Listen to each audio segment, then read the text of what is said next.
Hey, everybody. Welcome, welcome, welcome.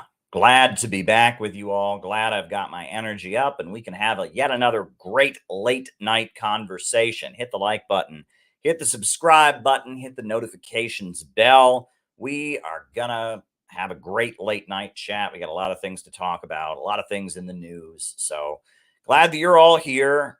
Let's do it. Let's roll. Of the American century. I say that the century on which we are entering can be and must be the century of the common man. A radical redistribution of economic power. I mean, we know that racism is just a byproduct of capitalism. Everything would be all right if everything was put back in the hands of the people. We need a government that will make sure Americans are taken care of and organize the economy to serve the people, not the profits of a wealthy few. We now have the techniques and the resources to get rid of poverty. We got to start getting out there with the people. Get out of the movement and get to the masses. We need a government of action.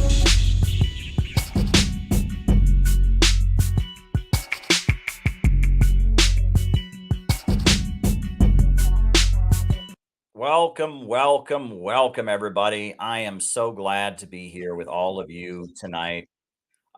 We are going to have yet another great late night chat. The way we do things, for those of you who may not be familiar with how we do things on these streams, is I give my opening remarks about whatever it is I want to talk about.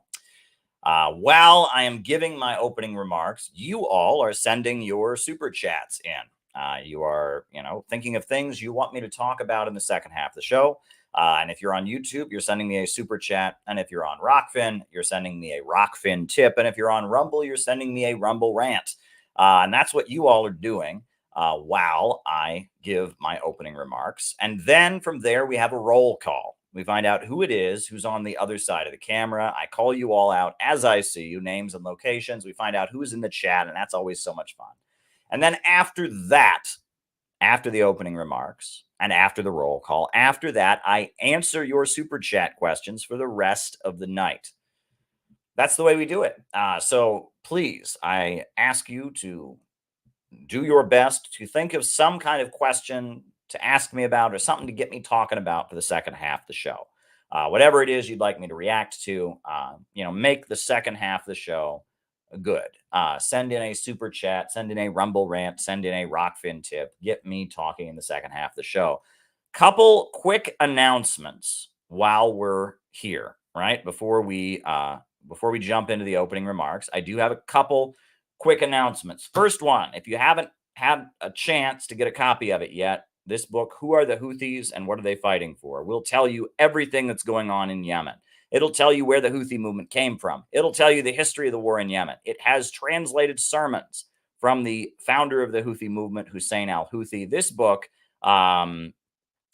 really is pretty helpful in understanding the war in Yemen. Everyone who's read it so far has given it a great review. It is one of the top-selling books on Amazon. It was at the top of Yemen new releases for a while. It's doing pretty well. And so it is the #1 new release in Yemen history currently. It is a book that everyone who gets their hands on it really, really gets something out of it. The latest review that just went up today said an essential primer on Ansar Allah by one of the world's most dedicated and articulate activists. That just went up today. Psy Ninja wrote that. I'm just looking at this with my new eyes as I see it today. So, give it a read. This book will tell you everything you need to know about Yemen, and it'll have a lot of lessons for how we can build a working class movement in this country. Who are the Houthis and what are they fighting for? This book is available. Everyone who reads it says they learned a lot from it. They learned vital information about why the war in Yemen is happening, why the USA is bombing Yemen. This book is a book you don't want to miss. So if you have not got a copy of it, I would encourage you to go ahead and get yourself a copy of it. I'll just put the link in the chat. Who are the Houthis? What are they fighting for? That is the name of the book, and everyone who's read it has said it is very special. It is the only book of its kind. No one else has published a book like this. There is no other book that in plain language explains the Houthi conflict and what's going on. So if you haven't had a chance to get your own copy, give it a read, please do. If you have read the book and you like it, please drop a review on Amazon. Please tweet about it, talk about it, make a YouTube video about it. You know, we do want other people to know this book exists. It is what Americans need to know about the war in Yemen. So that's the link in the chat. Second thing to let you all be aware of, coming up in Vermont in April, we are having a national gathering of the Center for Political Innovation, a 4-day national workshop that we are having called Out of the Movement to the Masses, a City Builders National Education Workshop. And this retreat, it's going to be in Vermont at a beautiful location. There's going to be speeches, there's going to be classes, there's going to be fun activities. We just talked at our CPI meeting today about some of the fun activities we're going to do. People were recommending a scavenger hunt. People were recommending different fun group activities, singing and exercising and walking in the park. And it's going to be relaxing and fun. It'll be a great way to start the summer. So if you'd like to attend our CPI National 4-day retreat, it will be on April 26th to 29th, and you can register to attend the retreat at this link on the CPI website. You can register to attend, and we will follow up with you about going. If you register, we will give you a call and talk to you about the information and all of that. So please, if you like this community and you like what we have to offer, I promise you we are way better live than on the internet. We are way better in real life, IRL, than on the internet. So sign up and come to the retreat. It's going to be a lot of fun. I'll be there teaching some classes. Members of our group will be there. They'll be singing. They'll be exercising. There'll be meditation. There'll be all kinds of fun stuff, talent show, new textbook about the history of communism in America. It's going to be awesome. You don't want to miss it. You don't want to miss it. So I would urge you to come to the retreat. So those are the two announcements I wanted to get out of the way. Both of them related to the Center for Political Innovation, which is our organization. And I guess with no further ado, I will jump into my opening remarks. Let me remind you once again, second half of the show is all you guys. It's super chats, it's rumble rants, it's Rockfin tips. Get me talking in the second half of the show. All right, jumping right into it. So the title of tonight's stream, the news hook that I gave it was Navalny kicks the bucket. And they are doing everything they can to make sure that we know about this in the United States. Alexander Navalny, who is a Russian oppositionist, someone who opposed Russian President Vladimir Putin, he died in prison, according to the reports. And there is so much that one could say about this story. And there's so much that I am ready to say. And there's so much that's already been said in our circles of anti-imperialists. And there's so much to be said about the media and how hypocritical its coverage of the Navalny death has been and how ridiculous the media coverage is. There's so much to say about all of that. But I thought I would start with a personal story, a story from my own life. Because sometimes you see things up close. It's not things you read about. It's not things that you hear about.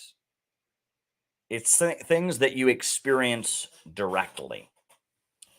This is something that happened to me. I was 17 years old, and I was a kid in Ohio.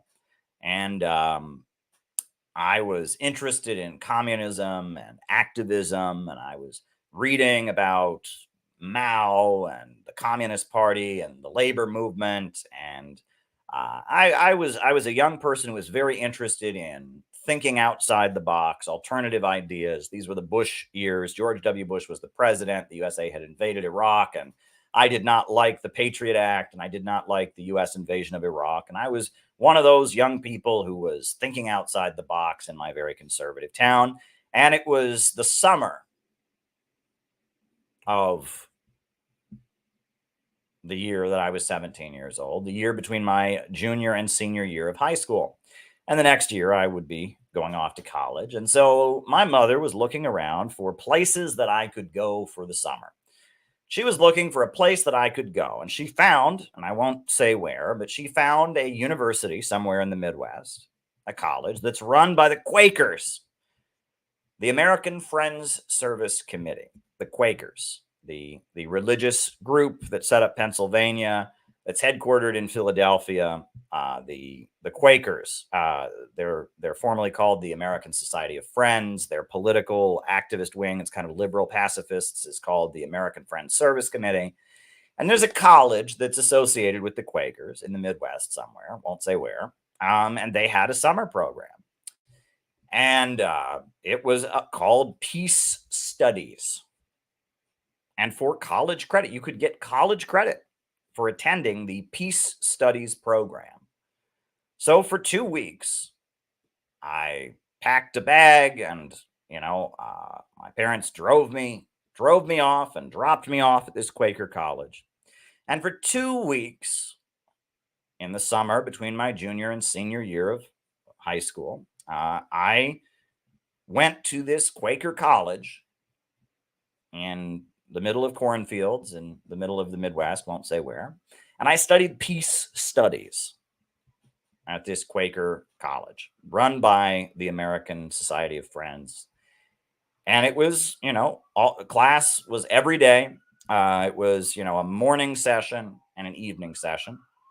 And the class that I took, I think it was called Nonviolence for Fun and Profit, but with a PH rather than an F. It wasn't like getting rich, not money profits, but prophecy, like religious.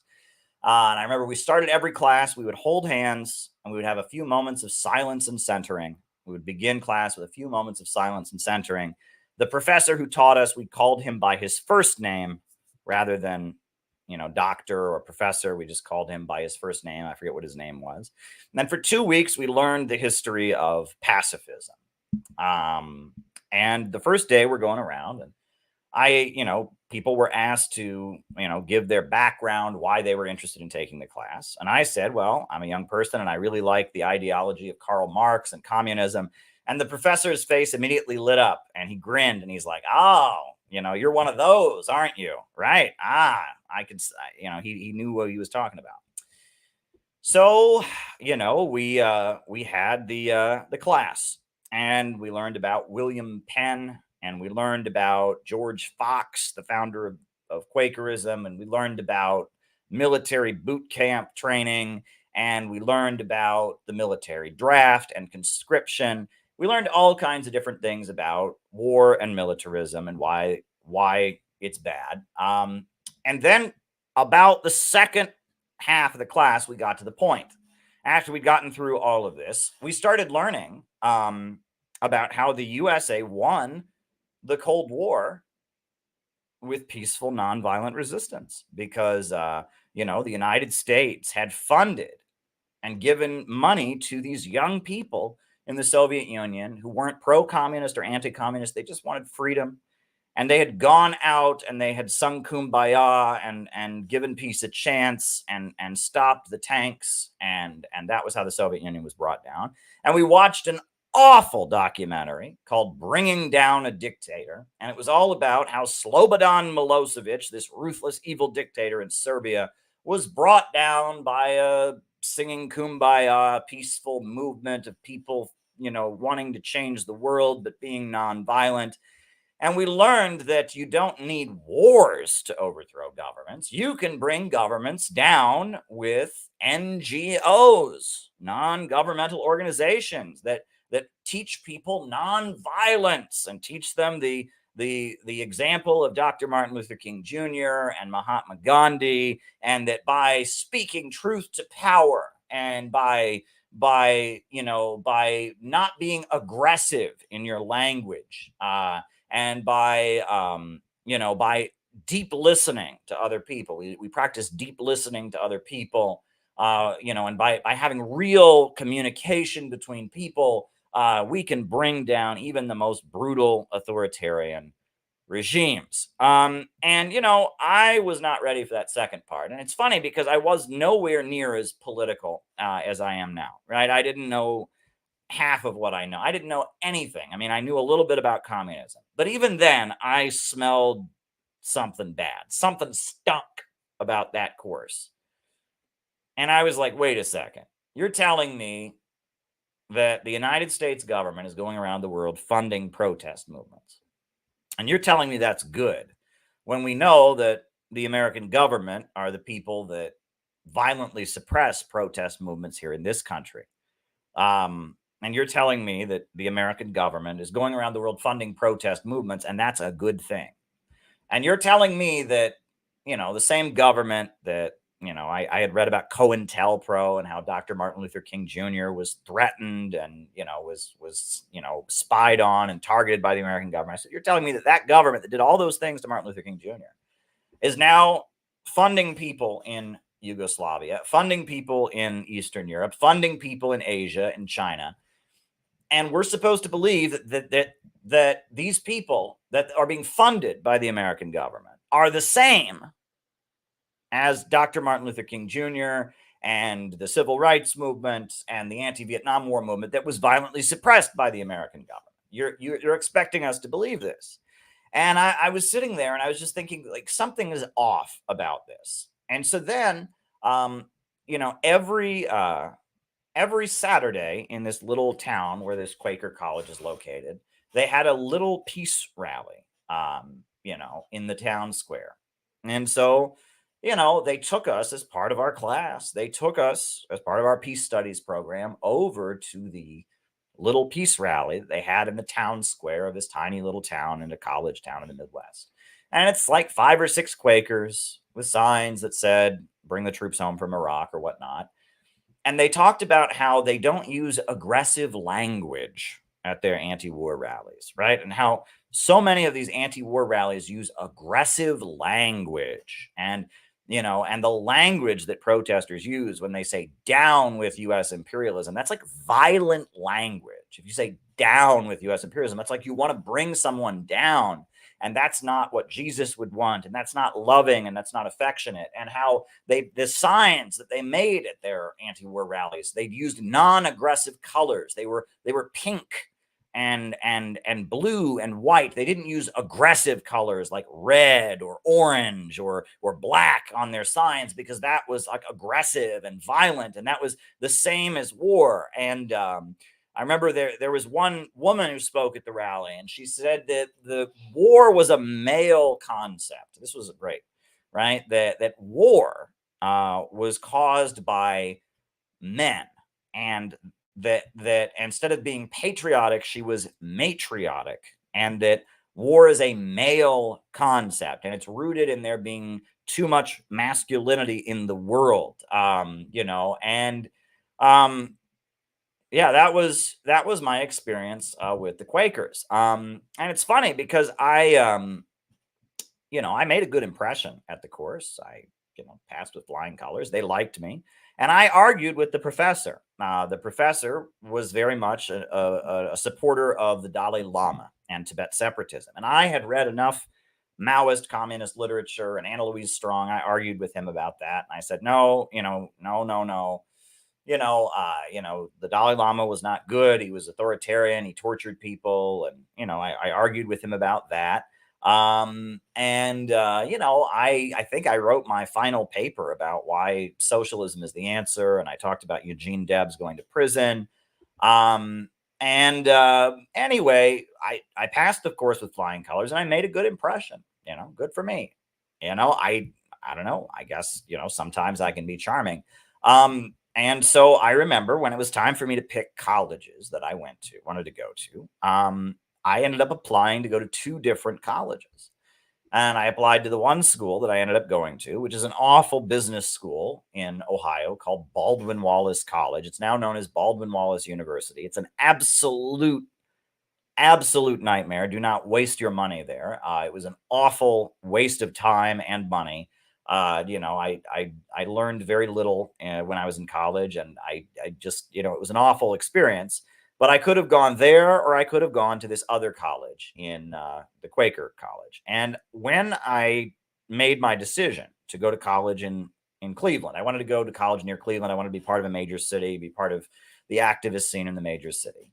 When I made that decision and I chose not to go to this other college, I remember they sent a letter to my parents and myself urging me to reconsider because they had observed me at the college course that I'd taken on peace studies, and they felt that what did they say? My attitude and my personality were very, how did they put it? They said my attitude and my personality made me a good fit for the college, for the university, right? That my personality and my attitude and the way I viewed world made me a great fit for this other college that was run by the Quakers.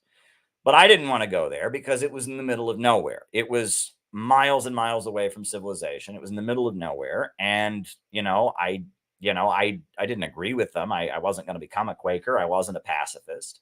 But I made a good impression. And so I ended up going to college near Cleveland, where I could be involved in political activism rather than going to this pacifist, Quaker college. But they really wanted me. They really wanted me at this Quaker school. I made a very good impression. And when I declined to go there after being accepted, they wrote a nice letter to me and my parents urging us to reconsider based on how they had observed me during the peace studies course and my personality, etc. So anyway, long story short, years later, I'm reading about how the USA is trying to overthrow the government of Venezuela. And I'm reading about the various foundations that are funding the protest movement against the socialist government of Venezuela. And how it's these nonprofits like the Albert Einstein Institute and the Tides Foundation, I think. And I'm reading, and somehow I started looking into other things that these foundations funded. And what I found was the very peace studies course that I had attended.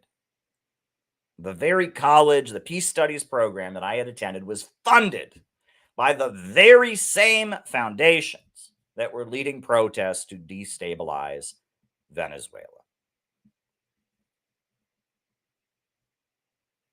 And at that point, I understood what was going on. And thank you for the super chats. We'll be answering those in the second half of the program. I understood what was going on. Right? That this is almost a way that they have figured out to manage dissidents in America. Right? I mean, this is part of that Cold War normal. Right? After the 1960s, after the 1960s upheaval, they realized there's always going to be Americans who question American foreign policy. There's always going to be Americans who don't agree with what the American government does and such.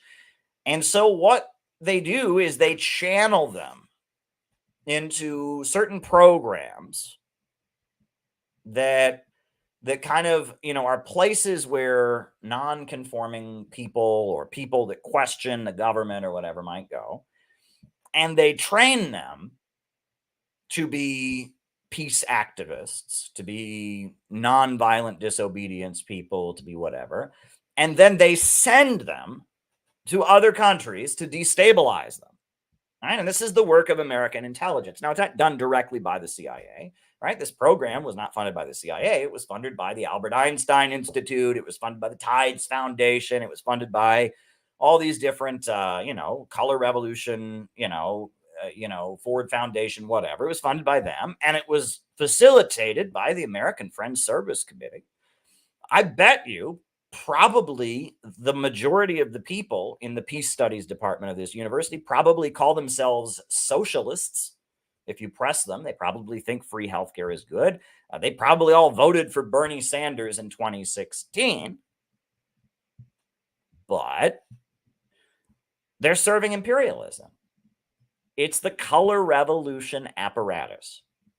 And when I was 17 years old, I had a direct experience with the color revolution apparatus. And they, even though I didn't agree with them, and Hempcar just sent a Rumble rant, and you'll be answered. But even though I didn't agree with them and all of that, they liked me a lot. made a good impression, right? They, at the Quaker school, and they taught us Gandhian pacifism, and they taught us all about, win without war and bringing down a dictator Milosevic and all of this. I made a good impression. They apparently liked me, but I didn't want to go to college there. I wanted to go to college near a major city so I could be involved in political activism. So I didn't particularly like them. I mean, I had a good time at the college program. It was a nice program. I learned a lot, but it wasn't, something I wanted to do for 4 years as a college student. I didn't want to spend my post-secondary education there, especially in the middle of nowhere. I mean, I lived in a small town. I wanted to be near a city. I'm a city guy. I like cities. I live in New York City now. I grew up in a really small town, and I do have respect for the rural life and people in the countryside, but it's just not exciting enough for me. I am a go type person. And I was very bored. And this college was all surrounded by cornfields. And I had done that for 18 years, and I wanted to be in a city. And I love cities. I'm a city guy. I'm a city builder, right? That's just kind of my way of being. I'm an urban kind of person. I have an urban mindset. I'm a live wire. I'm go. And growing up in a rural area, and people say I grew up in the suburbs. I did not grow up in the suburbs, my friend. You look up Orville, Ohio. There's less than 10,000 people in that town. That is a rural town. That is not a suburb. I did not grow up in the suburbs. The suburbs were the big city compared to where I grew up. I grew up in a rural area.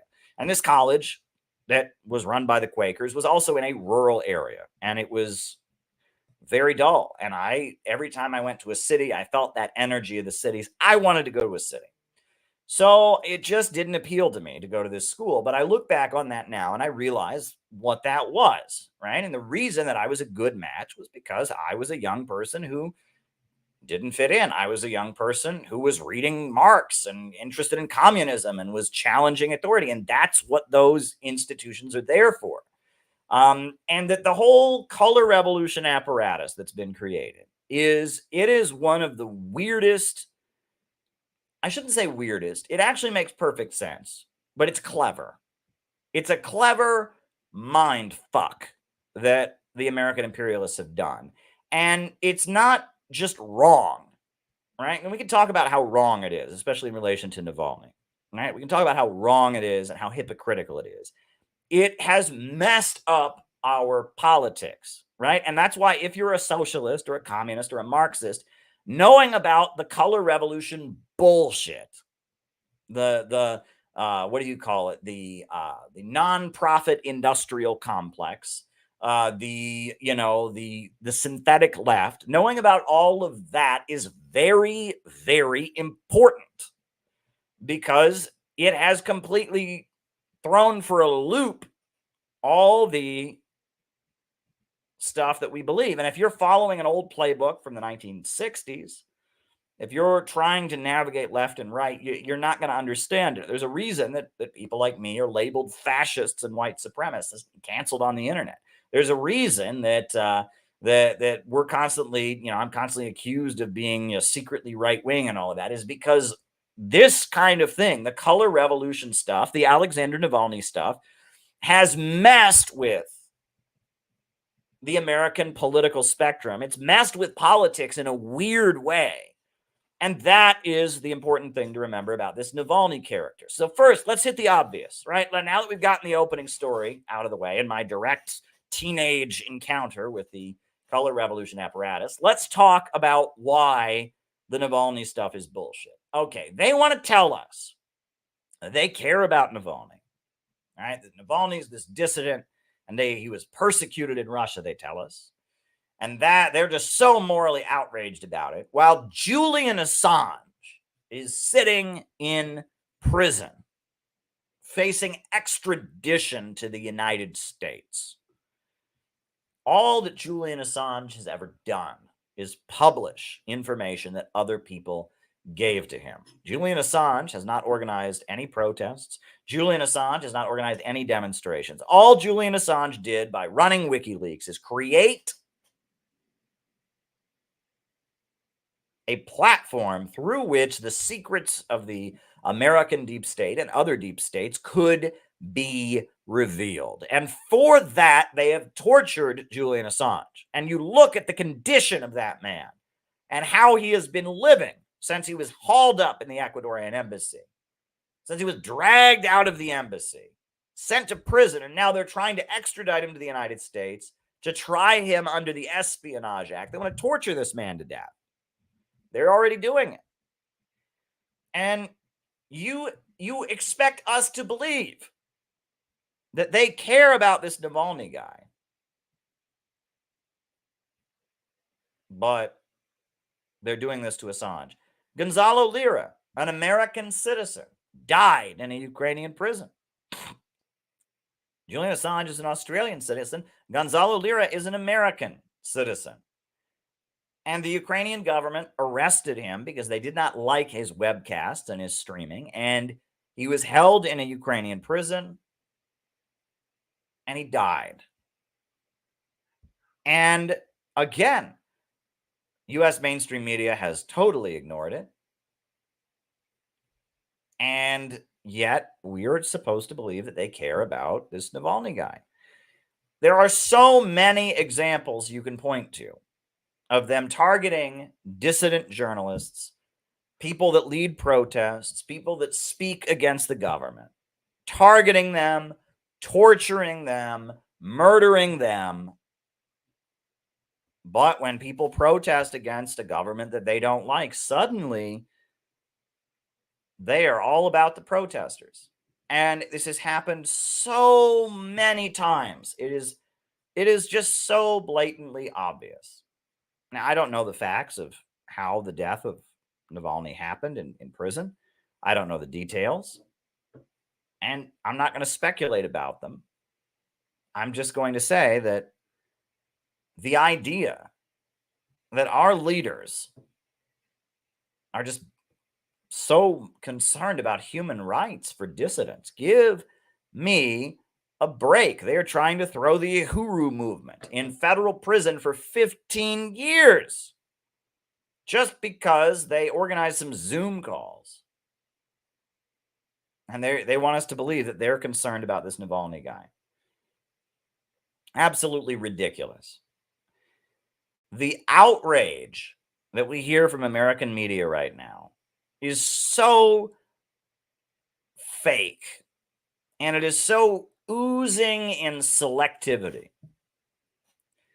And you'd have to be a fool not to realize that. Right? They're outraged about the death of Navalny. They ignored the death of Gonzalo Lira. They ignored Julian Assange in his British prison cell being slowly tortured to death. They ignore the Uhuru movement that are facing an indictment from the federal government, could go to jail for 15 years for going to a conference in Russia.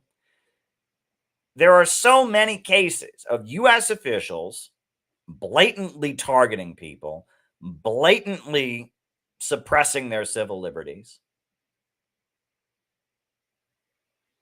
But in Russia, all of a sudden, oh my God, a peaceful protester.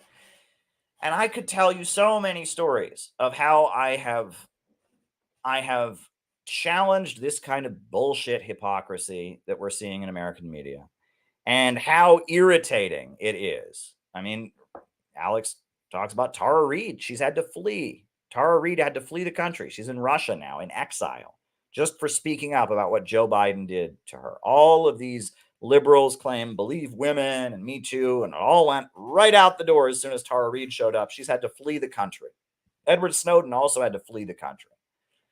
There's so many examples that we could give. There's so many people that they have targeted, so many people that they have killed over the years.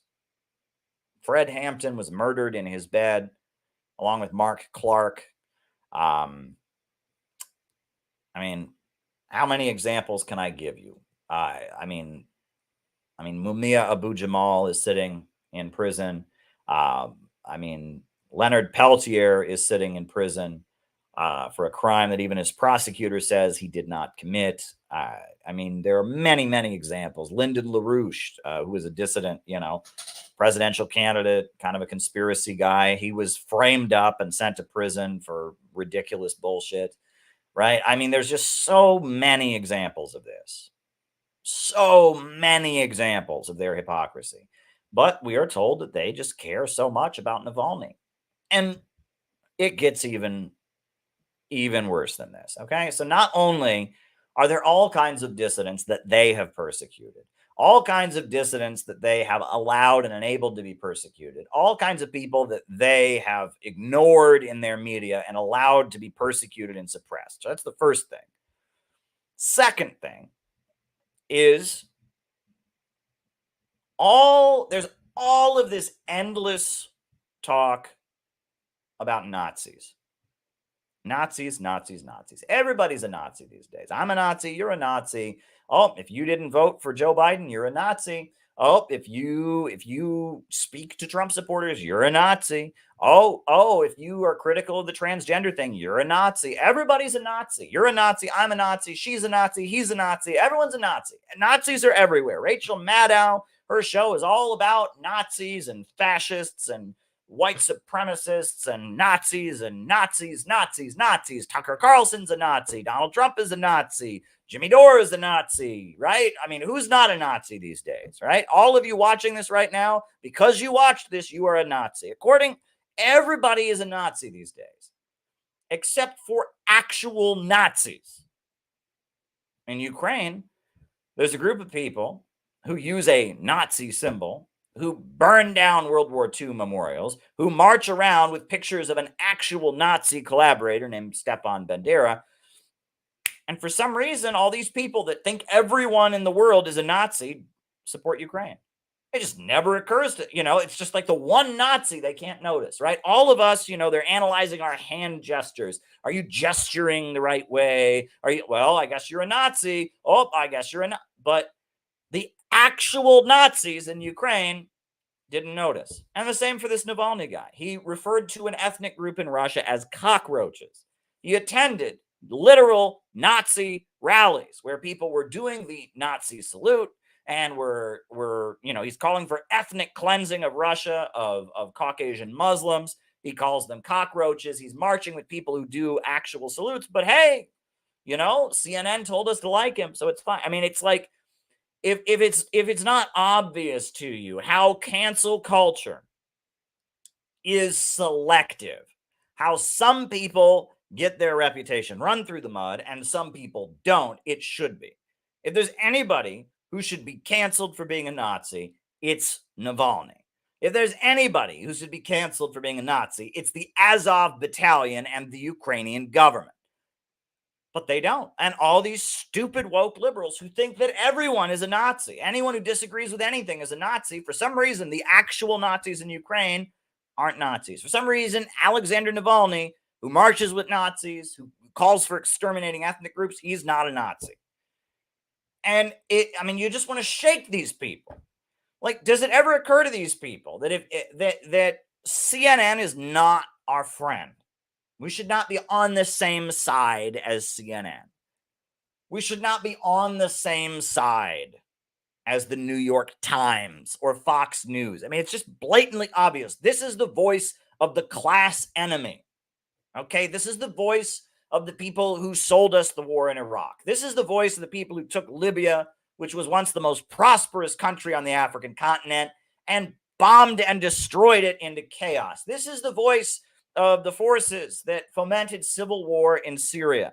This is the voice of the people that occupied Afghanistan for 20 years and kept it unstable and chaotic and finally pulled out.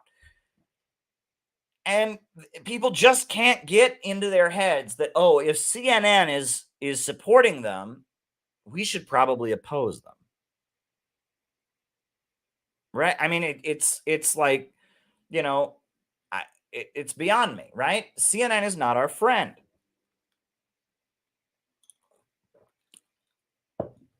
Right? CNN generally thinks that people that stand up and question the liberal order are crazy conspiracy theorists who need to be silenced.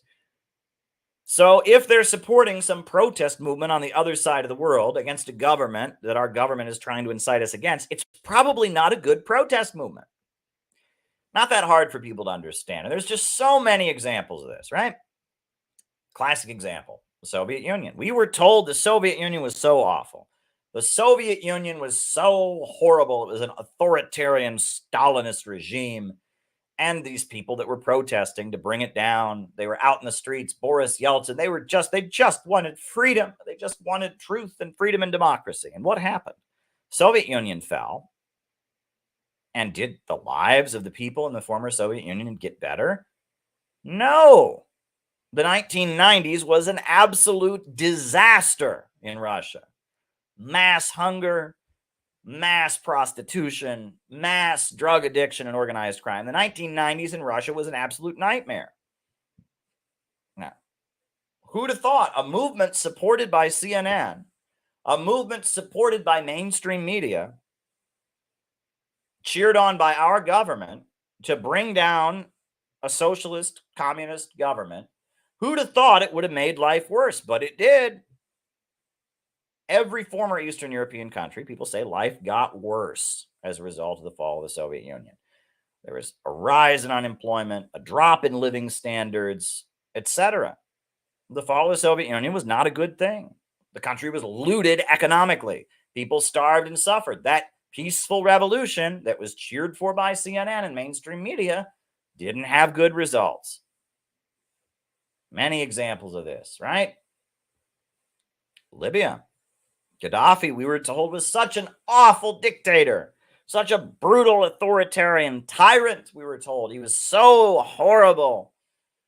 Well, the people in Libya had the highest life expectancy in all of Africa. He'd built the world's largest irrigation system, the Great Man-Made River. You know, he had wiped out homelessness and illiteracy, and but these facts are not important, right? We were told Gaddafi was a brutal dictator. So then this protest movement that was supported by mainstream media that we were supposed to all support, just like Navalny, right? Oh, these people that just want freedom and peace and all of that. And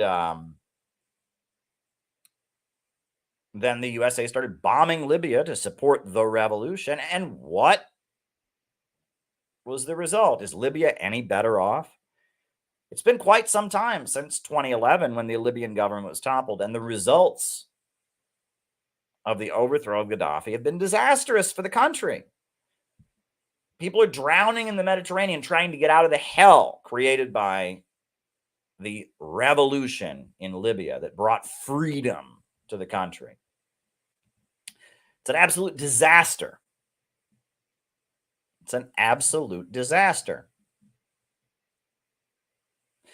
And this has happened over and over and over again. There's not a single place where one of these CNN-supported revolutions has made life better for people. Not a single one.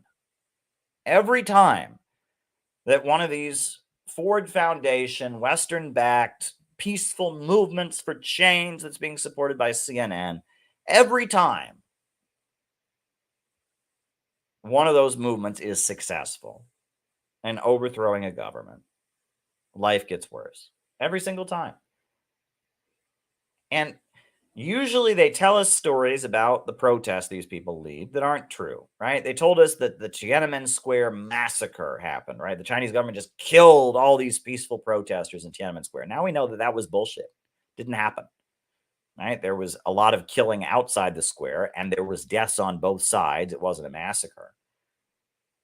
But for the longest time, they had it, oh my God, the peaceful, free Kumbaya singers were protesting in Tiananmen Square, and then the Chinese government, in a tyrannical fit of rage, rolled over them all and killed them with tanks. That didn't happen. It was a lie. It never happened. There was no Tiananmen Square massacre. There was violence after the clearing of the square, and there were a lot of Chinese soldiers who died as well. And there's just so many examples of these color revolutions that they stage, these protest movements against corrupt regimes, right, that we're supposed to hate, are always telling lies. They're always trying to set the stage for U.S. coups and overthrows of popular anti-imperialist governments. And they never make the life of the people better. The life of the people in the former Soviet Union didn't get better in the 90s. The life of people in Libya today didn't get better. Are the people in Syria any better off because of that revolution that was supported, right? The USA was able to foment civil war. 500,000 people died. People fled the country. is anything better off. We were told Saddam Hussein was just this awful, evil dictator. Look at Iraq now. Is Iraq any better off than it was before the death of Saddam Hussein? I mean, it's just so obvious that the Navalny thing is bullshit, right? That them sobbing for Navalny, them condemning the Putin government and the Russian government over Navalny is bullshit. It's just a load of bullshit. And no one should give them any time of day. No one should listen to them. No one should care, right? Everything that they say about Navalny should be followed by a laugh track. It should be like one of those old sitcoms, like Full House, where they come out there and, Biden comes out there. I'm just so morally outraged about the treatment of dissidents. And everyone just laughs. It should be followed by a laugh track. It's so ridiculous. The regime change propaganda is so ridiculous. And if it wasn't so everywhere in our society, and if it just wasn't, just seething throughout our society, if we weren't swimming in it,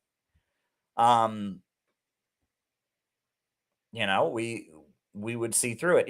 The college I went to, I kid you not even the college that I could have gone to that had the peace studies program that was part of this color revolution bullshit.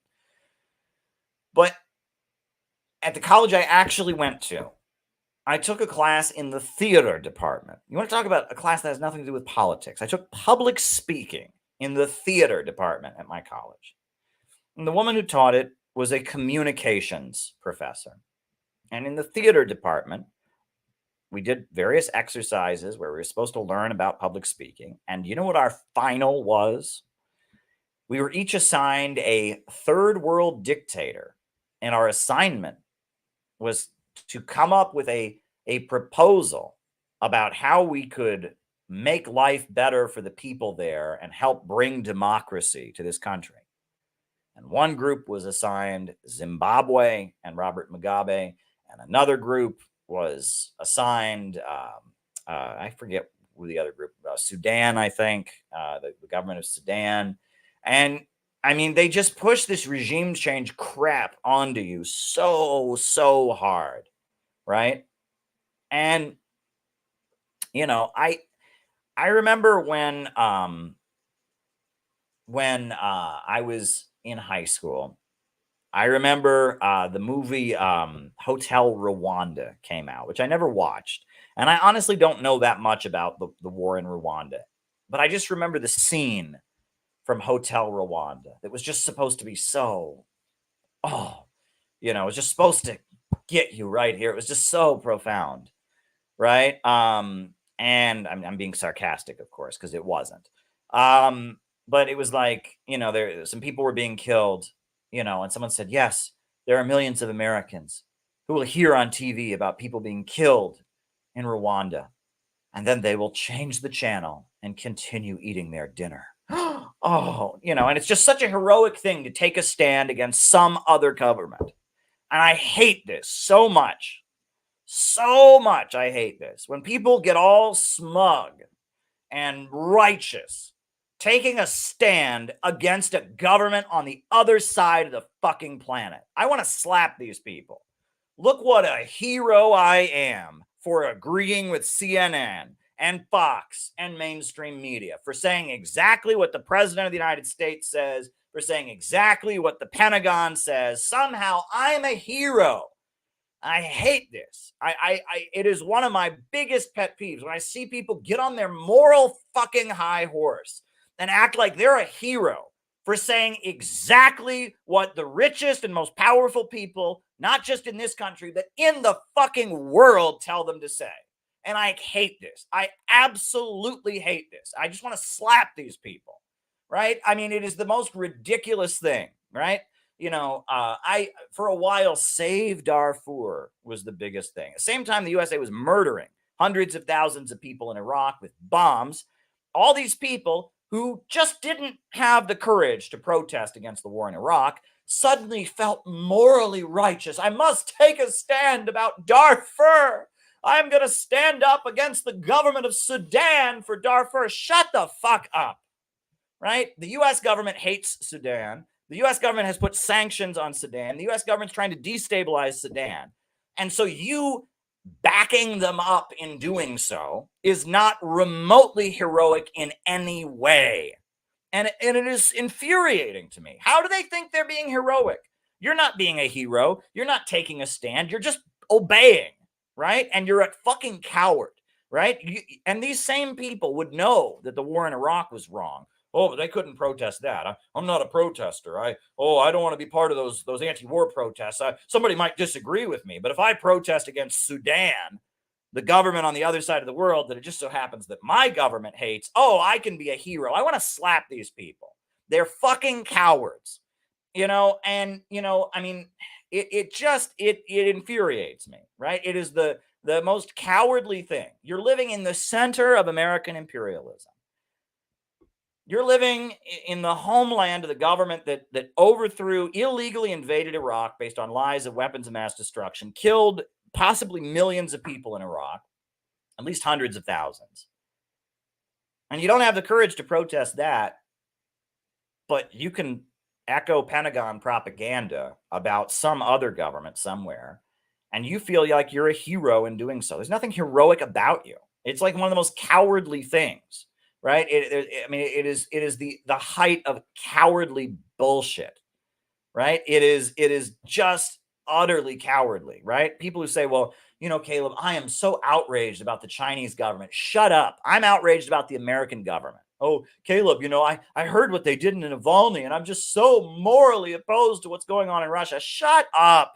Have you ever heard of Julian Assange? Why don't you start there, right? Have you ever heard of Edward Snowden, right? You ever heard of the Uhuru movement? You ever heard of Tara Reid, right? And these people, they're such fucking cowards that they can't dissent about anything that might possibly get them in trouble in this country. But somehow, as they repeat the exact same talking points that all of our mainstream media is saying, they act like they're so righteous. Oh, look at me. I'm a righteous person. I'm taking a stand. Oh, God. And I can't stand it, right? I don't know how Navalny died. I don't know the circumstances. I wasn't there. But I know Navalny was a piece of shit, okay? Navalny's country was destroyed by U.S. imperialism during the 1990s. Millions of people either died or fled the country as U.S. imperialism was economically looting Russia. That I know. And in 1996, the USA meddled in the Russian elections to make sure that Boris Yeltsin got reelected. And Russia was economically devastated by the United States in the 1990s. And the USA was trying to balkanize Russia, break it apart, break Chechnya away, etc. And then Putin got into office and started fixing things and started improving things. And he put oil and gas under public ownership. He stabilized the Russian economy. He started rebuilding the industries, rebuilding the farming sector, and Putin started making things better. And in response to that, this Navalny guy goes, oh shit, I better get money from the United States so that I can stop Putin. I don't need to know anything about this fucking asshole. He's a piece of shit, right? I mean, I don't know the circumstances of his death, but it's like, is this a good person? It's like the USA just, destroyed your country. And then finally a guy comes in who's starting to fix it up. And then you run to the United States and say, give me money so I can stop that guy so you can wreck my country again. Right? I mean, the guy's a self-hating Russian, There's nothing I hate more. I will just say this, right? Than people who try to get points with the United States by tearing down their own country. I hate that. I absolutely hate that, right? They're from another country. They're from Russia. They're from Vietnam. They're from Cuba. And, rather than defend their country, they come to America and they tell horror stories about Cuba, and they tell horror stories about Vietnam, and they tell horror stories about Russia, and they tell horror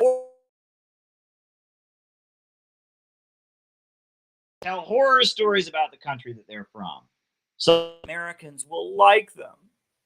I'm going to fit in the new country if I just tell Americans how much I hate my country. I don't fit in America because I'm a Russian, but if I bash Putin enough, if I say horrible things about Putin, then the Americans will like me. Shut up. No, they won't. Right? Oh, I'm Chinese, but if I bash the Chinese government, if I tell them how much I hate Xi Jinping and how awful the Chinese Communist Party is, the Americans will like me. No, they won't. Shut the fuck up. Right? And I hate this. I absolutely hate this, right? Because it doesn't work. And especially these people that are from these countries, you know what they're doing? They're denigrating their own people. They're denigrating their own people, their own country. They're repeating the lies about their own country. They're basically stabbing their own people in the back. That's what they're doing. They're stabbing their own people in the back. They're taking a shit on their own nationality. And it doesn't occur to them that no matter how much they talk against Putin, or how much they talk against Xi Jinping, or how much they talk against the Vietnamese communists, or how much they talk against Castro, Americans still see them as Chinese, still see them as Cuban, still see them as Russian.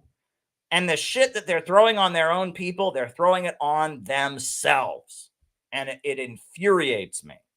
And it's a cowardly thing to do. It reminds me of something that happened that is actually not political. It's just an example of betrayal that I observed a long time ago. And I guess I'm a little bit of a traditionalist. This is interesting because this might not bother some people. This may not bother some people. But there's something about me that I believe one should be loyal to one's tribe. One should be loyal to one's family. One should be loyal to one's people. That's just something that I believe. And I believe this on a very deep level, right? Beyond politics. This happened. Again, another Caleb life experience story. I was in high school. There was a friend of mine was a little bit of a nerd. I'm a little bit of a nerd, so it would make sense that I would have a nerd friend. And, this was, the school shootings, that's a thing that happens, and zero tolerance and all of that. This friend of mine, he was at lunch, he was at lunch with a few friends, and jokingly, he took a plastic knife. We're not talking an actual knife. We're talking a plastic knife. Like a plastic knife, and as a joke, he held it at the throat of somebody, and the person he held it at the throat of didn't mind, right? Not a smart move, but he was joking. It was a piece of plastic that you cut butter with in the cafeteria, and he was joking, and he's like, "No one talks that way to me," or something, and the friend didn't mind. They didn't feel threatened. Whatever. And so a teacher heard about it, and he got in a lot of trouble for this. They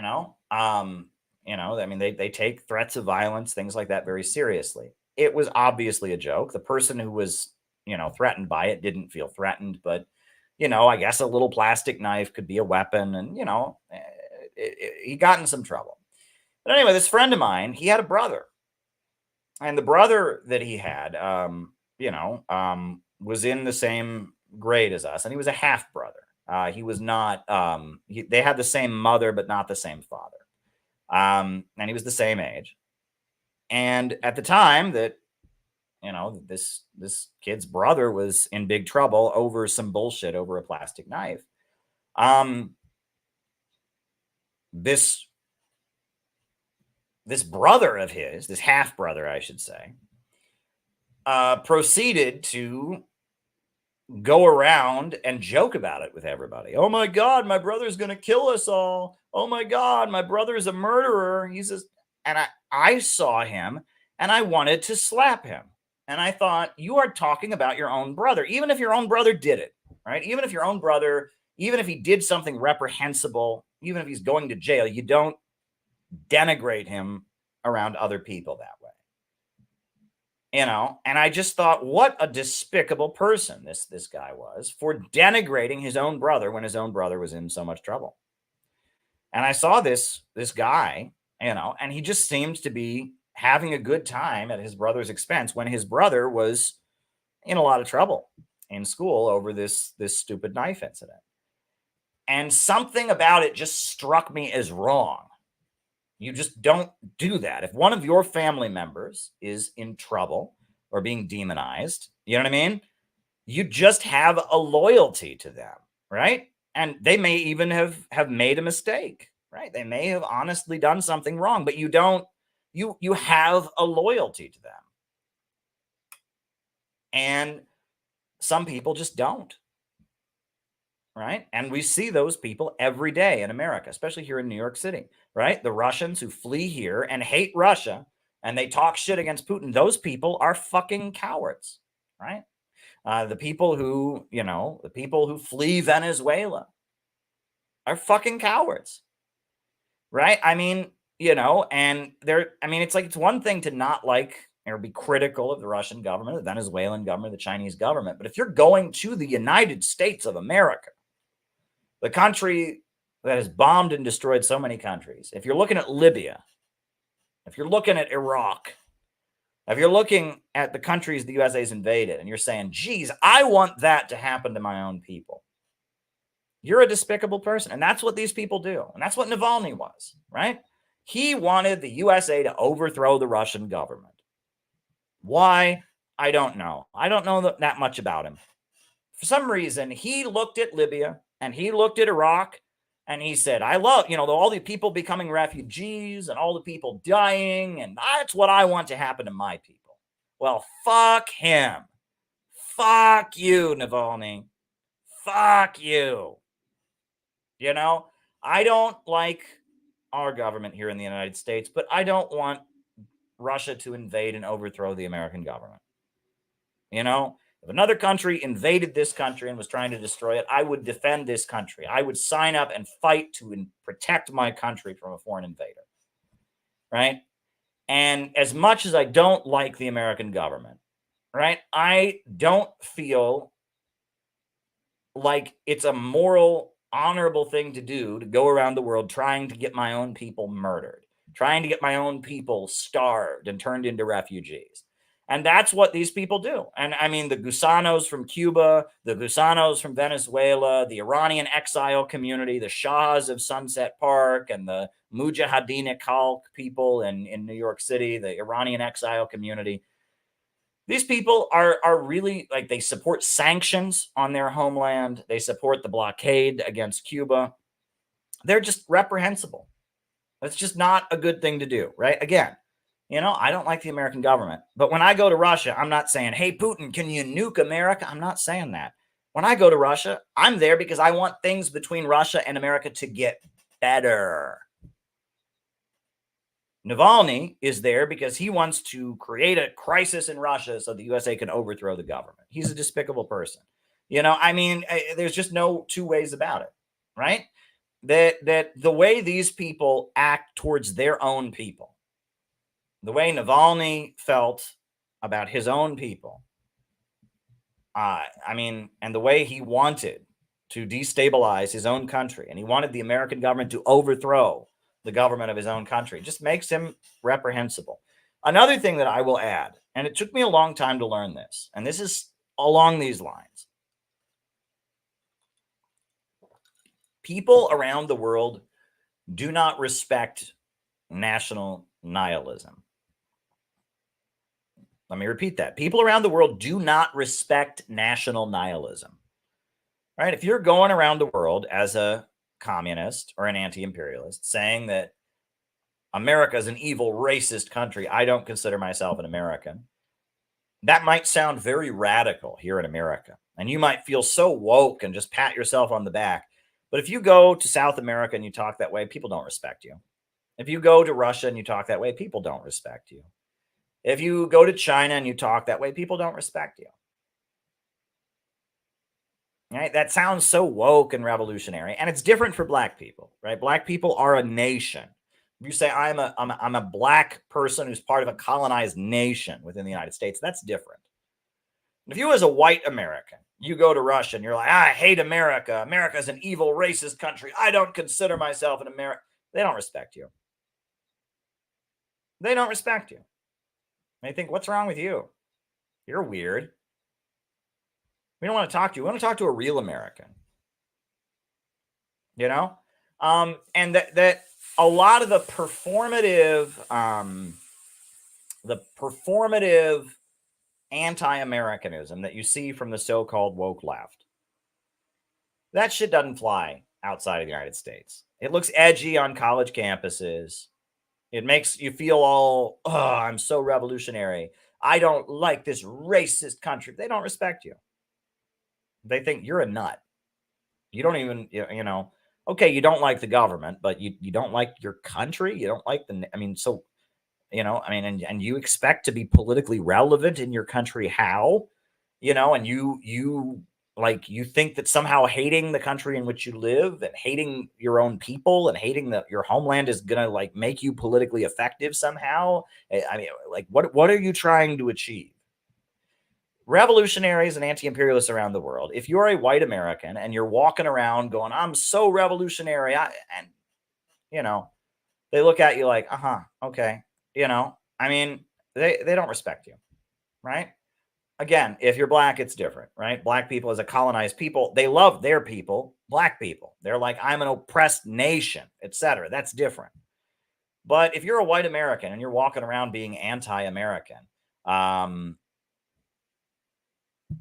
what was your super chat from yesterday, Kinky? You'll have to remind me what it was. I thought I answered all the super chats yesterday, but if you want to drop it in the chat again, you don't have to super chat. I'll try to answer it.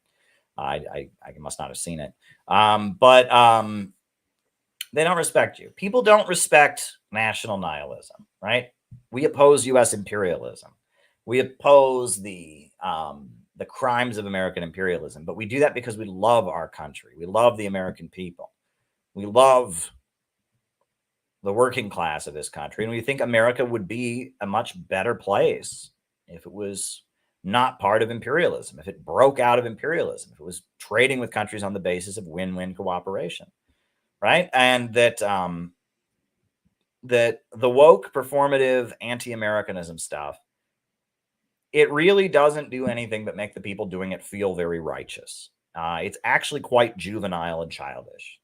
It's a phase maybe some of us have to go through when we're realizing the truth about how much we've been lied to about American imperialism. And, maybe it's a phase we all have to go through, but you have to get past it, right? We have to become the real patriots. We have to become the champions of the American people. We have to be more patriotic than Joe Biden is. We have to be more patriotic than Kamala Harris and Donald Trump are, right?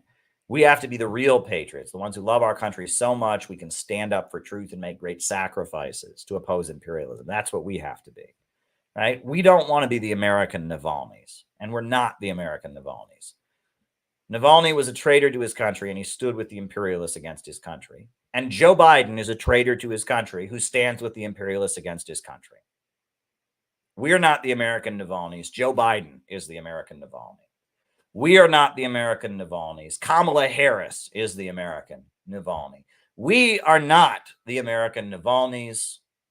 Mike Pompeo is the American Navalny, because just like Russia has fought to break free from American imperialism, we are fighting to break free from American imperialism. So because of that,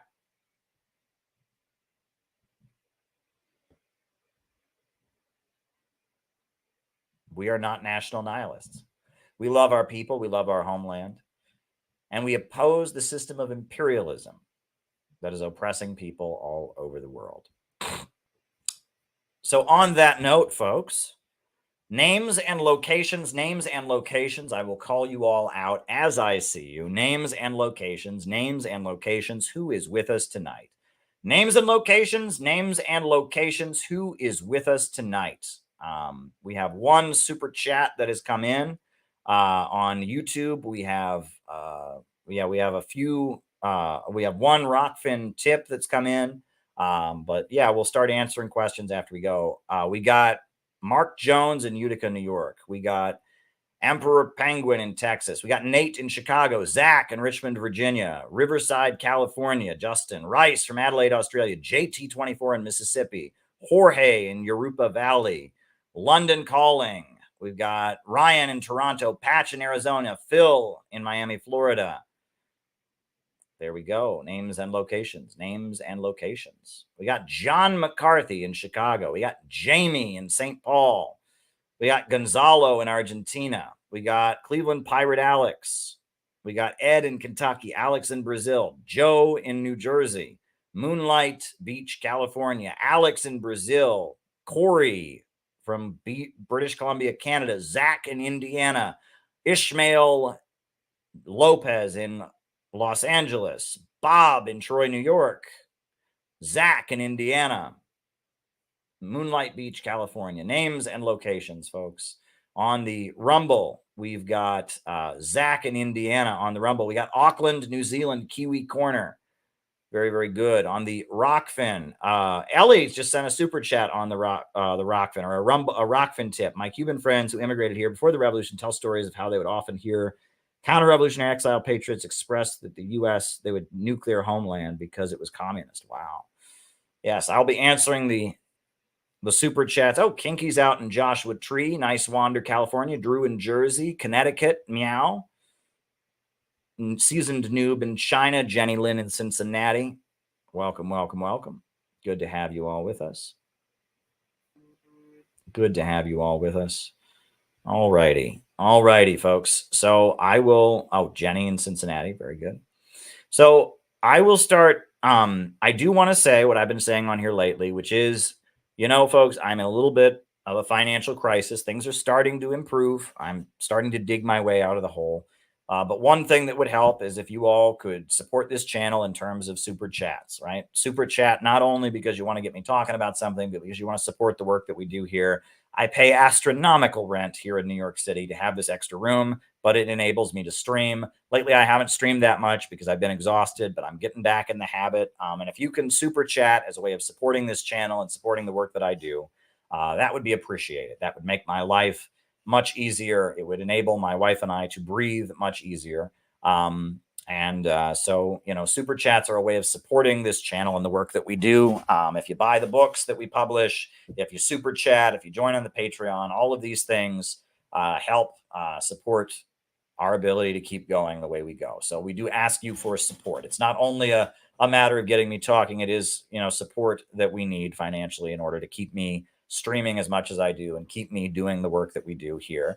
And let me add that the Center for Political Innovation is completely separate from me at this point, right? You know, when we restarted back, 2 years ago in November, 2 Novembers ago, I should say, at that point, I have no access to the CPI funds, right?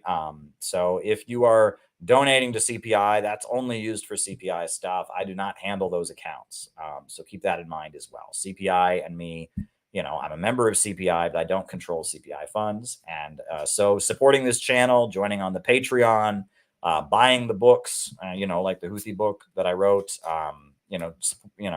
sending a super chat, etc., to get me talking. That's a way of supporting the important work that we do here. And I really do need you all to do that. I need you all to super chat. I need you all to rumble rant. I need you all to support the work that we do, just like George just did. Thank you very much. It is appreciated. All righty. So since there aren't any rumble rants that have come in yet, I am going to answer the Rockfin tips. So there was one from Hempcar and there was one from Ellie. So the first one is from Hempcar. He says, it's always a coincidence here, but over there it never is. Think of Gary Webb or Hemingway or Aaron Swartz or Hastings or Jen Seberg or Judy Bari or Geronimo Pratt. Was probably an NED stooge like Bogny Riot, just creating a nuisance for people, cussing up churches. Without Russia, it's game over and we'll all be robot slaves. Well, I mean, Aaron Swartz, that was a case that I covered. I was, a reporter and a commentator for RT. Aaron Swartz very tragically killed himself. He was facing a prison sentence for his, electronic freedom activism, and he ended up committing suicide very tragically, and Geronimo Pratt was a Black Panther leader who was framed up for murder. And he spent many decades in prison before being released, before they proved that he didn't commit the crime that he was accused of committing.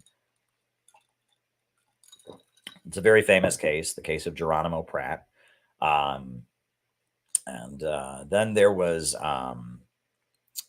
there was a few others that were listed. So there we go.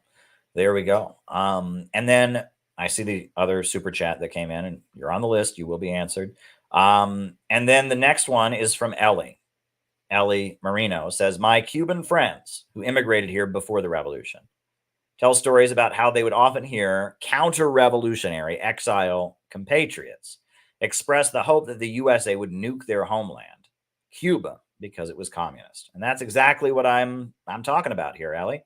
I mean, that's a great example of what I'm talking about. They hate their own people so much that they would want nuclear weapons to be used on their homeland just because they hate.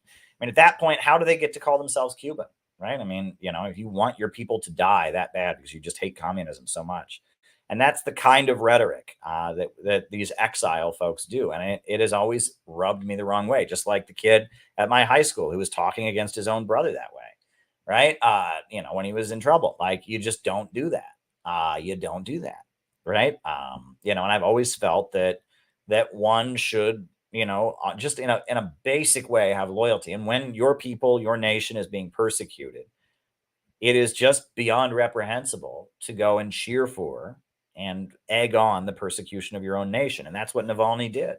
So I just have no respect for Navalny. I just don't, right? I mean, it'd be one thing if he was, helping support Russia in its struggle against imperialism, but he had his criticisms. That's not what he did, right? Navalny, he wasn't just somebody who disagreed with the government. He was somebody who was being used by America to try and hurt his own country. And so that's why I just have no respect for that individual, right? One thing about Navalny that's worth pointing out, Alexander Navalny was not able to run for president. He was a convicted felon in Russia. He was convicted of I believe, some white collar crimes. And so he couldn't run for president. And it was on that basis that the USA declared the elections in Russia to not be valid. Oh, they didn't let Navalny run. And this is a common trick. They did this in Nicaragua. They're doing it right now in Venezuela. The USA always picks somebody who can't actually run in the election, so they can declare the election to be illegitimate because that person's excluded, right? And this is their favorite trick now. The last thing that they would ever want was to have Navalny run in the election and lose, because then that would show that he didn't have public support. So they picked him because of the fact that he could not run.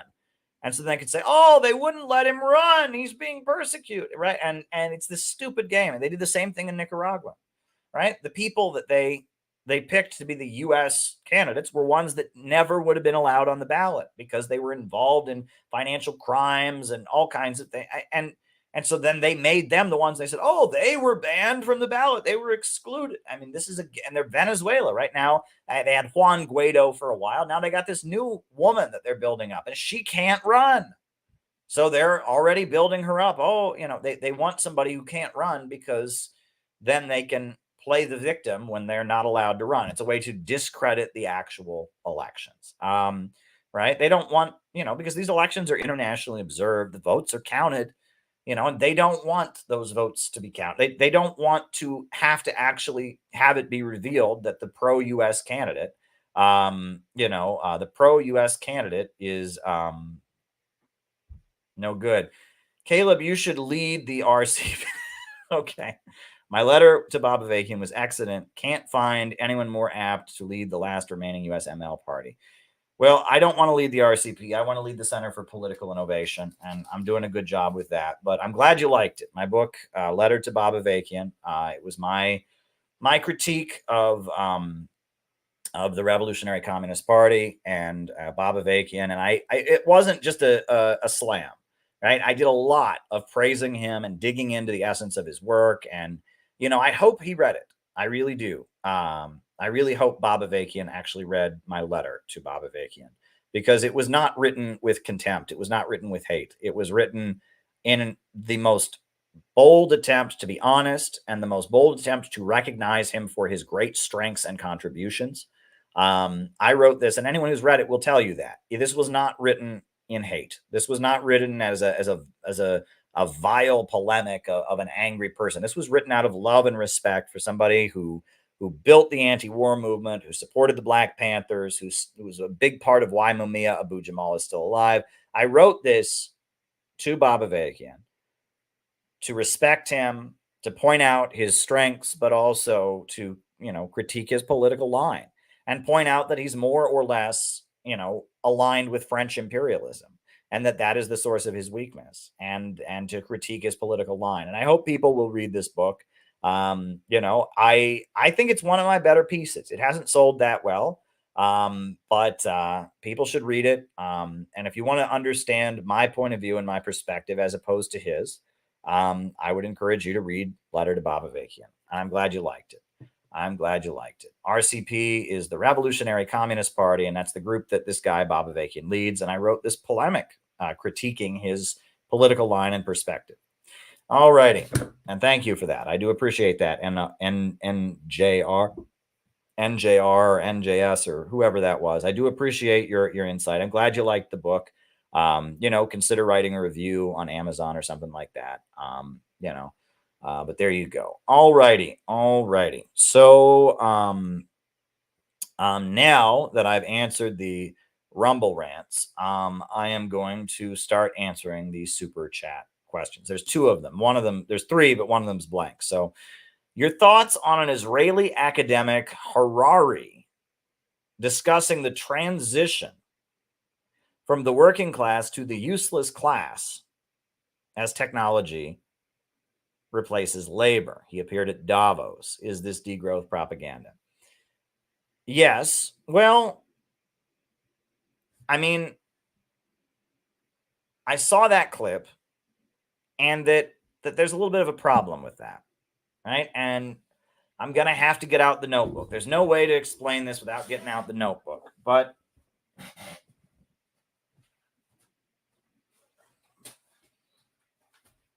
okay.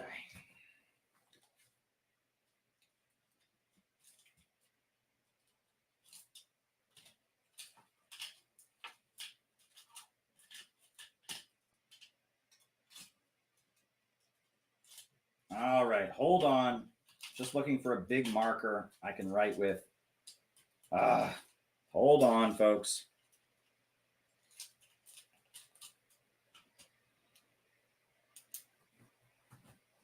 All right. Well, I'll try to do it with pen. I thought I had a black magic marker. I probably have one somewhere, but the problem with what he's describing about the working class being the useless class, this is something that I've explained many times, and it's in the first chapter of Where is America Going? The problem of capitalism, artificial intelligence, all of this is very, very highly related to everything we talk about on these streams. But here's the problem with what that guy is saying. Okay, right? So here we go. So let's say that you have a factory that makes tires. You've got a factory that makes tires. All right, at your tire factory, you're going to need, obviously, the material with which to make the tires. And so that material with which to make the tires is A. And you're also going to need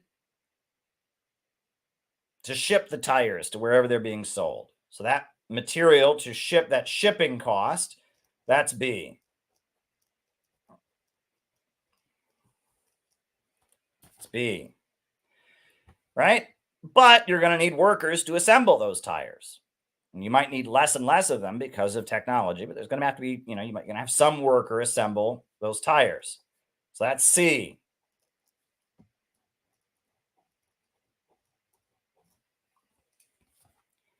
Right? And the final cost of the tire, when people buy it in the store, is D. Now, what's missing? What's missing?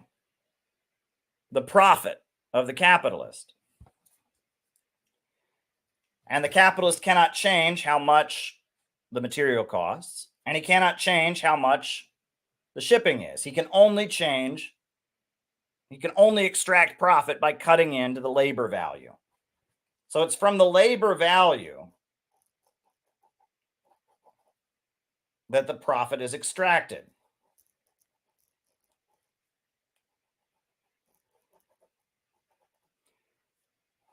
So really, the labor value put into the product is divided into C1 and C2. C1 is what the worker actually gets paid in their wages, and C2 is what the capitalist extracts with his profits. The capitalist can only extract his profit from the labor, and the worker is not paid the full value of what they put into the tire because of the fact that the capitalist has to extract surplus value and profits. But here's the catch. The capitalist, with technology, is constantly trying to replace human labor with machines. So C is constantly decreasing. C is constantly decreasing. The percentage of the cost of the actual of the final product, the percentage of D created by C is constantly going down. C is constantly decreasing. But as C decreases,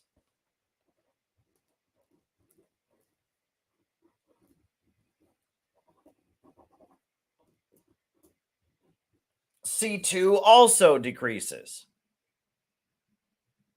The profits the capitalists make can only be extracted from human labor. So when you eliminate human beings from machines, the rate of profit that the capitalist makes also goes down. And this is called the tendency of the falling rate of profit. And this is something that is a built-in problem of capitalism. Now, you have the basic problem, which is the wages paid out are never enough to buy back the product that is produced. Right? My goodness, I found a working pen.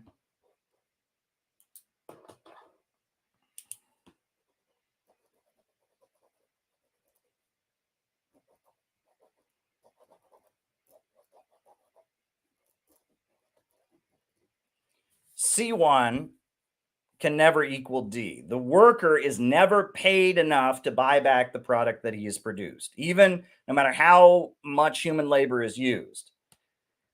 But as technology replaces workers and then C1 constantly goes down, then there's even less of an ability to buy D. But then the rate of profit that the capitalist makes also goes down. And all of this stuff, the artificial intelligence, all of that is very highly related to everything we talk about on here. The tendency of the falling rate of profit, the problem of overproduction, right? All of this is very, very, very, very essential to what we're talking about. But the idea that the working class just doesn't exist, so where's the capitalist going to get his profits from? Right? There's more of a problem there than just, there's a useless class. There's a group of people who have no role. I mean, okay, you can say that, but there's more of a problem there because the worker, who's going to buy the products that are created, right? And that the solution that the ultra rich have, the Malthusian solution, is to just reduce consumption, just reduce the population and reduce consumption, and try and force back the means of production. And that's what they're thinking.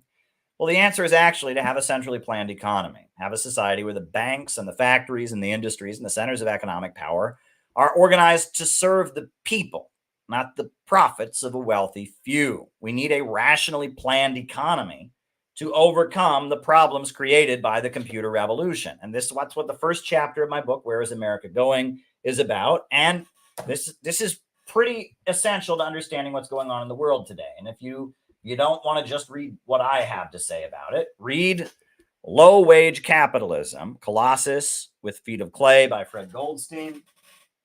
Read High Tech, Low Pay, A Marxist Analysis of the Changing Character of the Working Class by Sam Marcy.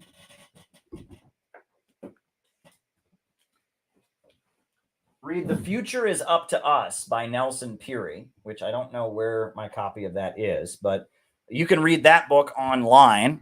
The Future is Up to Us by Nelson Puri. This is pretty standard analysis of what's wrong with capitalism, right? The problem of overproduction, the tendency of the falling rate of profit, right? This is the problem, is that in systems of the past, people were homeless because there wasn't enough housing. And capitalism, people are homeless because there is too much housing. Systems of the past, people were hungry because there wasn't enough food. In capitalism, people are hungry because there's too much food. Self-driving cars should be a great thing. In an irrational society, self-driving cars would be great. This job called driving wouldn't be necessary. But in capitalism, self-driving cars would lead to a mass crisis of unemployment. Capitalism is an irrational economic system in which abundance creates poverty. People become hungry because there are too many houses. People become homeless. People become homeless because there are too many houses. People become hungry because there's too much food, right? Abundance creates poverty. And the more efficient the means of production become, the more unstable the economy becomes and the more market turbulence there is. That is the problem of capitalism. Okay. And that is what you need to understand about capitalism. And go and read Socialism, Utopian and Scientific by Frederick Engels. The 3rd chapter goes over all of this in great detail. Go and read Wages, Prices, and Profits by Karl Marx, Wage, Labor, and Capital, right? The Poverty of Philosophy. This is all pretty essential to the Marxist understanding. Capitalism is a system where technological advancement and greater efficiency leads to greater instability, the problem of overproduction, right? And that artificial intelligence is taking this to a level no one could ever have dreamed of. What Marx was writing about is so much more true in our time than it was in the time that he was living in. And now there's a bunch of jackasses walking around talking about Marxism who believe in degrowth. Marx did not believe in degrowth. Marx was talking about lifting the artificial restraints on the means of production so that human productivity and growth could expand. All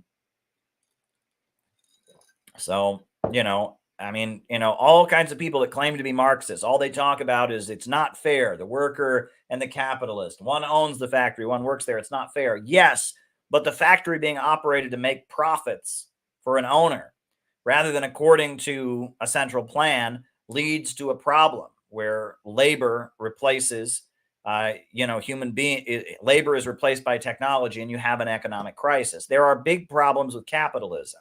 The problem of overproduction, the tendency of the falling rate of profit. This stuff that the synthetic left never talks about is really essential in understanding Marxism and understanding the problems of capitalism.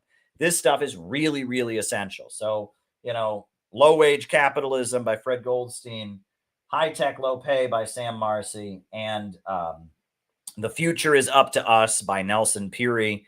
You read those books, you will get this understanding, right? The Future is Up to Us by Nelson Puri is very, very important book. Here, I'll link it in the chat. It's a great book. The whole thing, the whole PDF is online for free. If you want to read it, and that these are the problems with capitalism. So I guess I'll link it there. But hit the like button, hit the subscribe button, hit the notifications bell. There you go.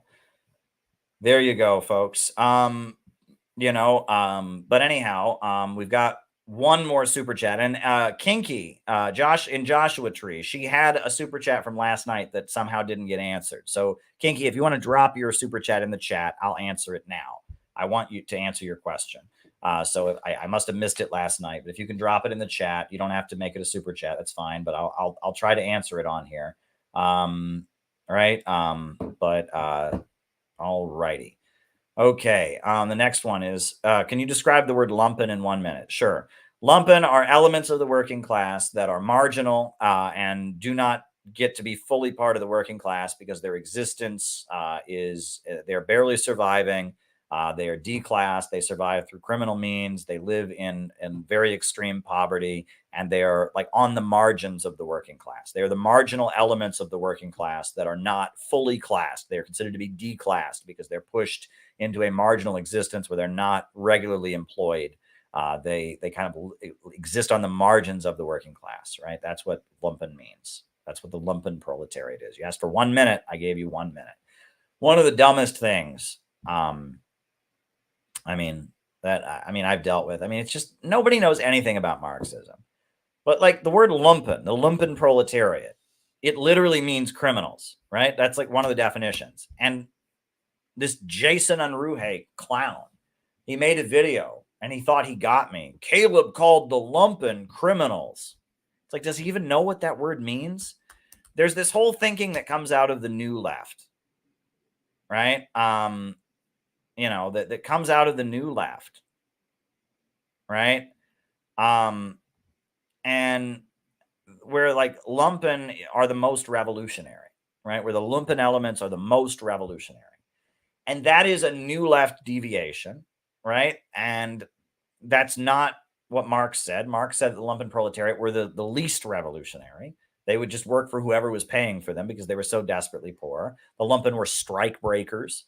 The lumpen were mobs of fascist counter gangs. He describes how Louis Bonaparte built a lumpen mob to force his will onto French society, right? And that unfortunately, people like Frantz Fanon and even the Black Panthers a little bit, they thought the word lumpen, they kind of redefined the word lumpen to mean black or to mean from an oppressed nationality. And that is not correct, right?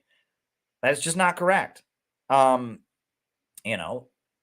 black people are just working class people, right? There's black small business owners. There's black bourgeoisie now, right? Black capitalists, right? There are some people in the black community that are criminal, right? That are in prison, that are involved in criminal activity. But the idea that the word lumpen is synonymous with black is racist because the majority of black people are not lumpen. Lumpen does not mean black, right? Lumpen means semi-criminal elements. The Hells Angels Motorcycle Club, those are all white people, and they're lumpen. And if you think they're revolutionary, if you think they're going to lead the revolution of the working class, you are wrong, my friend. Lumpen just refers to people that are barely surviving on the margins of society. They're not producing value. They're kind of hustling, right? And that's a big part of what the lumpen means too, right? If you read 18th Brumaire of Louis Bonaparte, which is one of Karl Marx's great pamphlets, where he describes the lumpen proletariat. He talks about how they're not in a factory, they're not selling their labor power and producing value. They're hustling, right? They're selling shit on the street. They're robbing people. They're conning people and scamming people, that they're kind of mooching off the value that society creates, right? And that lumpen, it doesn't just mean that they have a marginal existence. It also means the way that they survive is not through creating value. It's through kind of scamming off of and siphoning wealth off through semi-criminal means. That's what it generally refers to. So there you go.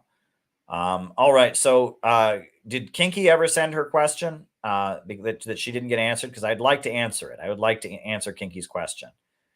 Did Kinky from Joshua Tree send her question? I'd like to answer it. Did she send it? Because I would like to answer it because it didn't get answered the other night. Kinky, did you send your question? I would like to give it an answer. But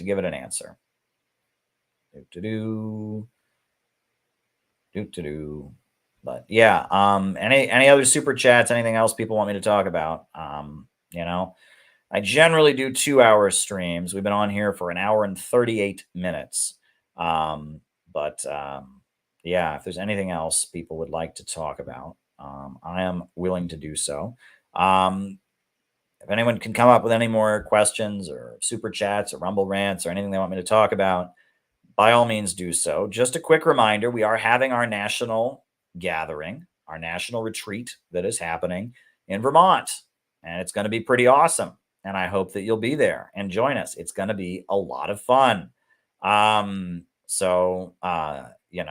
hope that you will be there, and sign up. If you can make it, that would be great. It's going to be a great 4-day national workshop.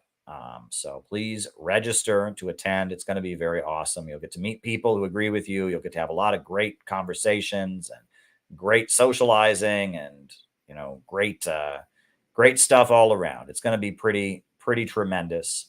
You won't regret it. So sign up on the website to come to our national retreat. It's going to be really, really great. It's going to be really, really great. Sign up. So there you go.